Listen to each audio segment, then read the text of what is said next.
महाराणा प्रताप जी 13वें राजा थे मेवाड़ के, जिनका जन्म एक हिंदू राजपूत परिवार में हुआ था 9 मई 1540 को मेवाड़ में। जिनकी माता का नाम जयवंता बाई और पिताजी का नाम उदय सिंह सेकंड था। महाराणा प्रताप जी की 11 पत्नियां थीं, जिनमें से सबसे ज़्यादा स्नेह वो महारानी अजबदेव कुमार से करते थे। महाराणा प्रताप जी की 11 पुत्र और पुत्रियाँ और उनका कद करीब 7 फुट 5 इंच था। महाराणा प्रताप के पास एक हाथी और घोड़ा था। दोनों ही प्रताप जी के काफ़ी वफादार थे। घोड़े का नाम चेतक था और हाथी का नाम राम प्रसाद था। युद्ध के मैदान में जब प्रताप जी 30 किलो का वजन साथ युद्ध करने के लिए ले आते थे, जिसमें 80 किलो का उनका भाला होता था, 208 किलो की 2 तलवारें और 72 किलो का कवच। महाराणा प्रताप जी का खुद का वजन ही 110 किलो से ज़्यादा था। प्रताप जी के द्वारा कई लड़ाई लड़ी गई थी, जैसे हल्दी घाटी का युद्ध, जिसमें महाराणा प्रताप और अकबर की सेना का आमना सामना हुआ था।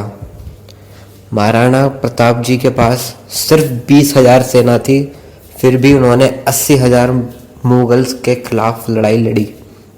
प्रताप जी के हाथी राम प्रसाद ने युद्ध में 2 हाथी को अकेले मार दिया, लेकिन प्रताप के हाथी को मुगल्स द्वारा बंदी बना दिया गया। महाराणा प्रताप के इतने ज़्यादा वफादार थे कि उन्होंने एक खाने का टुकड़ा तक नहीं खाया और उनकी ऐसे ही मृत्यु हो गई। युद्ध के दौरान अकबर ने बहलोल खान भेजा, जिसका कद महाराणा प्रताप से भी 3 इंच बड़ा था। बहलोल खान को कहा गया था कि प्रताप का सर लेके वापस आना है।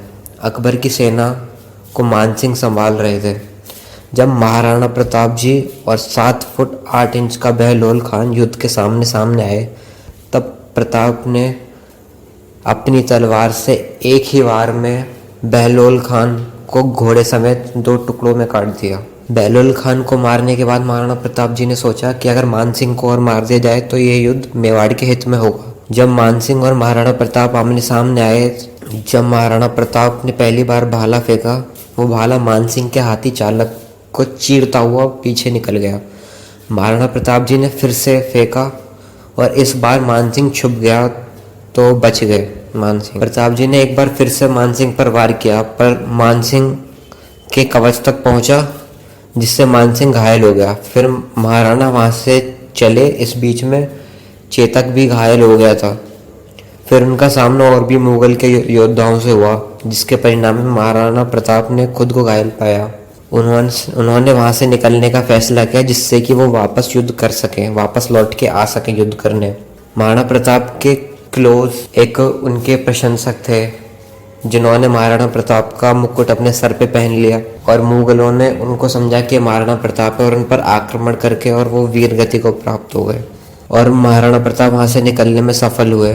वो जंगलों में घास की रोटियां खाया करते थे, पर कभी मुगल के सामने हार नहीं मानी और बीच बीच में मुगल्स पे हमला किया करते थे। मेवाड़ के राजा महाराणा प्रताप जी ने कभी भी मेवाड़ को मुगल का गुलाम नहीं होने दिया। महाराणा प्रताप जी की डेथ शिकार करते हुए थी, जब वो जंगल में चीते के सामने जाते हैं और उनका पंजा उनकी छाती पे लग जाता है। घायल होने के कुछ दिन बाद महाराणा प्रताप गुजर जाते हैं। जब महाराणा प्रताप जी के गुजरने की खबर अकबर को पता चलती है, तो वो भी काफ़ी दुखी होता है और वो भी रोता है। प्रताप एक ऐसे अकेले राजा थे, हिंदू राजा थे, जिनकी मृत्यु पर उनका दुश्मन भी रोया था। महाराणा प्रताप भारत के सबसे बहादुर योद्धाओं में से एक हैं।